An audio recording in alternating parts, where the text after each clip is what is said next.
Mean राशि वालों की जिंदगी इतनी आसान नहीं होती, लेकिन दुनिया को सिर्फ मीन राशि वालों की सफलता दिखाई देती है, कामयाबी दिखाई देती है, तरक्की दिखाई देती है, धन दौलत दिखाई देती है, मान सम्मान दिखाई देती है। लेकिन मीन राशि वालों की जिंदगी की जो सच्चाई होती है, उस सच्चाई दुनिया को नहीं दिखाई देती कि कितनी रातें खुली आंखों में गुजारे हैं, कितने दिन संघर्ष मेहनत प्रयास किए हैं, कितने दिन खुद से लड़े हैं, कितने दिन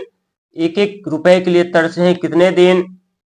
एक ही कपड़ों में जिंदगी में गुजारी है। क्योंकि मीन राशि वाले व्यक्ति अपने जीवन में ऐसा कोई पल नहीं होता जिस पल में वो आंख से आंसू नहीं बहा रहे होंगे इस वक्त, क्योंकि शनि के 7.5 का दूसरा चरण चल रहा है। लेकिन याद रखिएगा, ये शनि के 7.5 का दूसरा चरण नहीं, बल्कि आपकी जिंदगी का दूसरी जिंदगी है। और इस दूसरी जिंदगी में जो आप लोगों को इस समय सीखने को मिल रहा है, परखने को मिल रहा है, पहचानने को मिल रहा है, ये सीख न तो कोई कॉलेज देते हैं, न ही कोई यूनिवर्सिटी देते हैं, न ही कोई विश्वविद्यालय देते हैं।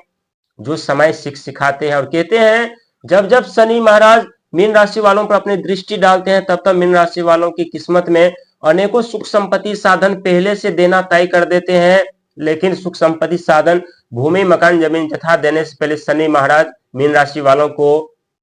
ऐसा चक्रव्यूह में फंसा देते हैं, ऐसे जंजीर से उनकी जिंदगी जकड़ देते हैं, जहां मीन राशि वाले व्यक्ति लाख प्लानिंग लगाते हैं, बुद्धि लगाते हैं, दिमाग लगाते हैं, संघर्ष करते हैं, मेहनत करते हैं, फिर भी उस चक्रव्यूह से नहीं निकल पाता और उस जंजीर को नहीं तोड़ पाता। लेकिन अब आप लोग शनि के 7.5 के दूसरे चरण में जून तक जंजीर को भी तोड़ पाएंगे और चक्रव्यूह को भी तोड़ पाएंगे। और चक्रव्यूह जंजीर को तोड़ करके आप लोग वो इतिहास रचने वाले हैं जिसका जिक्र आने वाले समय में होने वाला है। और ऐसा हम नहीं कह रहे, बल्कि ये ग्रहों की स्थिति बता रही है। प्रिय दर्शक, आप लोग अपने जीवन में उस ऊंचाइयों पर पहुंचने वाले हैं, उस मुकाम पर पहुंचने वाले हैं जिसका इंतजार आप लोग बेसब्री से कर रहे हैं। जो सुख सुविधा साधन आप लोग पिछले समय में जी रहे थे, मान सम्मान पद प्रतिष्ठा की कमी नहीं थी, सुख धन वैभव की कमी नहीं थी, जमीन जथा जायदाद की कमी नहीं थी, जिस क्षेत्र में जाते थे वहीं से धन लेकर के वापस आते थे, वहीं पर मान सम्मान पद प्रतिष्ठा प्राप्त कर रहे थे, क्योंकि आपके राशि के स्वामी स्वयं देव गुरु बृहस्पति होते हैं। और जब जब देव बृहस्पति आप लोगों के ऊपर मेहरबान होते हैं, तब तब चाहे भूमि हो, चाहे मकान हो, चाहे जमीन हो, चाहे जथा हो, चाहे वाहन हो, अनेकों चीज का लाभ आप लोग उठा पाते हैं, अनेकों लाभ आप लोग प्राप्त करते हैं। लेकिन जब से देखा गया है कि शनि के 7.5 का दूसरा चरण आप लोगों के ऊपर आरंभ हुआ है, तब से परेशानियां बढ़ती हुई नजर आ रही थी, समस्या बढ़ती हुई नजर आ रही थी, सुख सुविधा साधन से वंचित होते हुए नजर आ रहे थे। लेकिन कहते हैं कि मारने वाले से बड़ा बचाने वाला होता है। और जब जब आप लोगों के जीवन पर कोई बड़े प्रलय दस्तक देने वाली होती, कोई समस्या दस्तक देने वाली होती, तब तब एक ग्रह ऐसा है जो आपके जीवन में ऐसा रूप धारण करके आते हैं जो आपके डूबती हुई बिजनेस पर जिंदगी को बचा करके ले जाते हैं। लेकिन आपके द्वितीय घर के जो स्वामी होते हैं, यानी धन वाणी बुद्धि के जो स्वामी होते हैं, स्वयं मंगल महाराज होते हैं। और आपके तृतीय घर के जो स्वामी होते हैं, साहस पराक्रम के घर के स्वामी शुक्र महाराज। आपके चौथे घर के जो स्वामी होते हैं, यानी ब्रह्मांड का सबसे छोटा और नटखट ग्रह,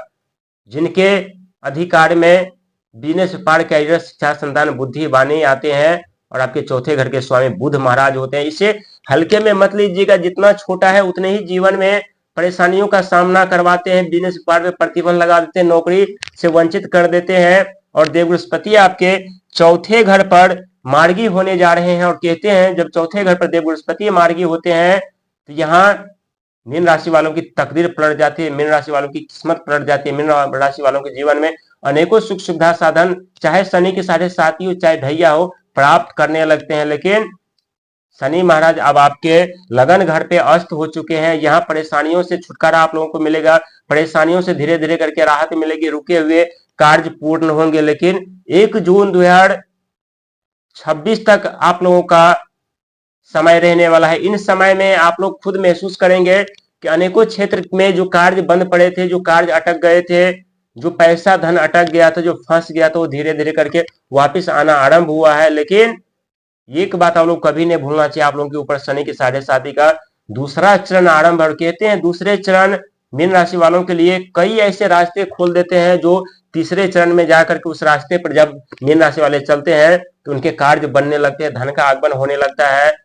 चारों तरफ से मान सम्मान पद प्रतिष्ठा प्राप्त करने लगते हैं। ये सत्य है कि आपकी समस्या को देख करके, आपकी दुख तकलीफ को देख करके दुनिया ताली बजा रही है, दुनिया मुस्कुरा रही है, दुनिया हंस रही है, लेकिन उस दुनिया को जवाब देना आपका धर्म बनता है, आपका कर्म बनता है। अपने जीवन में आपको इतना सफल होना है, इतना कामयाब इंसान बनना है, इतना धनवान इंसान बनना है, जो दुनिया देख करके हैरत अंगेज हो जाए कि मीन राशि वाले व्यक्ति कैसे अपने जीवन में अनेकों सुख सुविधा साधन प्राप्त कर ले, अपने जीवन में कैसे मान सम्मान पद प्रतिष्ठा प्राप्त करें, अपने जीवन में कैसे सुख धन वैभव प्राप्त करें। प्रिय दर्शक, ये वो साल है जिस साल में आप लोगों के जीवन में अनेकों सुख सुविधा साधन दस्तक दे रही है। अचानक से आपकी किस्मत पलटना तय है, अचानक से आपके भाग और भविष्य पलटना तय है। जो पिछले समय में पिता के साथ, भाई के साथ पारिवारिक कलह बना हुआ था, जमीन जथा भूमि को लेकर के, मकान को लेकर के, और जिसके कारण आप लोग काफी परेशान हो चुके थे, और इस दौरान आप लोगों को कर्जे भी लेना पड़ा, कर्जे के दलदल में भी फंसना पड़ा, और कर्जे इतने बढ़ गए जिस कर्जे को निपटाने के लिए भूमि तक भी आप लोगों को बेचना पड़ा, सेल करना पड़ा। लेकिन कहते हैं जब ईश्वर आप लोगों के ऊपर मेहरबान होते हैं तो पहले प्रलय आप लोगों के जीवन में देते हैं, इसके बाद आप लोगों से अग्नि परीक्षा लेकर के आप लोगों के जीवन में अनेकों सुख संपत्ति साधन प्रदान कर देते हैं, अनेकों आप लोगों के कामयाबी और तरक्की के रास्ते खोल देते हैं। ये जून तक आप लोगों के जीवन में देव बृहस्पति आपके चौथे घर पर मार्गीय अवस्था में रहेंगे, जिसके कारण रुके हुए कार्य पूरे होंगे, भूमि मकान जमीन जथा के लिए आप लोगों के लिए रास्ते खुलेंगे, तरक्की मिलेगी, आपकी सोच बदल जाएंगे, आपके अंदर एक नई ऊर्जा, साहस, पराक्रम की वृद्धि होगी जो जन्म लेगी, जिस बदौलत आप लोग अपने जीवन में फिर से आगे बढ़ने का प्रयास करेंगे, फिर से सफलता पाने का प्रयास करेंगे, फिर से कोशिश करेंगे। तो ऐसी कोई सफलता, कामयाबी, तरक्की नहीं है जो आप लोग प्राप्त नहीं करेंगे। ये सत्य है कि आप लोग काफी परेशानियों का सामना कर रहे हैं इस समय, लेकिन ये परेशानी नहीं बल्कि आपकी जिंदगी की, आपकी सफलता की वो पहली सीढ़ी है जिस सीढ़ी पर आप लोग चलना आरंभ कर दिया। और कहते हैं सफलता के जितने करीब व्यक्ति पहुंचते हैं उतने ही समस्या बढ़ती हुई नजर आती है, लेकिन यहाँ आप लोगों को डरने, घबराने, हिम्मत हारने की जरूरत नहीं है। ये वो साल है जिस साल में आप लोगों के जीवन में जो खोया हुआ, चाहे धन थे, मान थे, सम्मान थे, पद थे, प्रतिष्ठा थे, जो आप लोग गवा दिए थे, वो फिर से धीरे धीरे करके आना आरंभ होगा। लेकिन धैर्य बना करके रखिएगा, साहस बना करके रखिएगा। सफलता धीरे धीरे आती है, कामयाबी धीरे धीरे मिलती है, तरक्की धीरे धीरे मिलती है, लेकिन अचानक से यदि कुछ जीवन में आने लगे तो जिस तरह से अचानक से आते हैं उसी तरह से जीवन से अचानक से गायब भी हो जाते और व्यक्ति वहां फिर से खाली हाथ रह जाती है। इसीलिए राहु अचानक से दे देते हैं, अचानक से छीनकर ले भी चले जाते, लेकिन जो शनि महाराज धीरे से देते हैं, धीरे धीरे करके देते हैं, वो अस्थायी तौर पर देते हैं, लेकिन जीवन भर के लिए वो देते हैं। इसीलिए जो ज्ञान, जो शिक्षा भी आप लोग प्राप्त कर रहे हैं, उस शिक्षा का, ज्ञान का उपयोग करके आप लोग एक आने वाले समय में उज्जवल भविष्य का निर्माण करेंगे। कोई चीज की कमी नहीं रहेगी, बस खुद पे विश्वास, ईश्वर पे विश्वास रख करके आगे बढ़िएगा। तरक्की और कामयाबी आपकी शोर मचाने वाली, और हम नहीं कह रहे हैं बल्कि ग्रहों की स्थिति बता रही, जो कि शनि महाराज आपके लगन घर में अस्त हो चुके हैं, परेशानियों से राहत मिलेगी। देव बृहस्पति चौथे घर पर मार्गी हो चुके हैं, यहाँ आप लोगों को सुख संपत्ति साधन के साथ सुख प्राप्त होगी और मिलेंगे।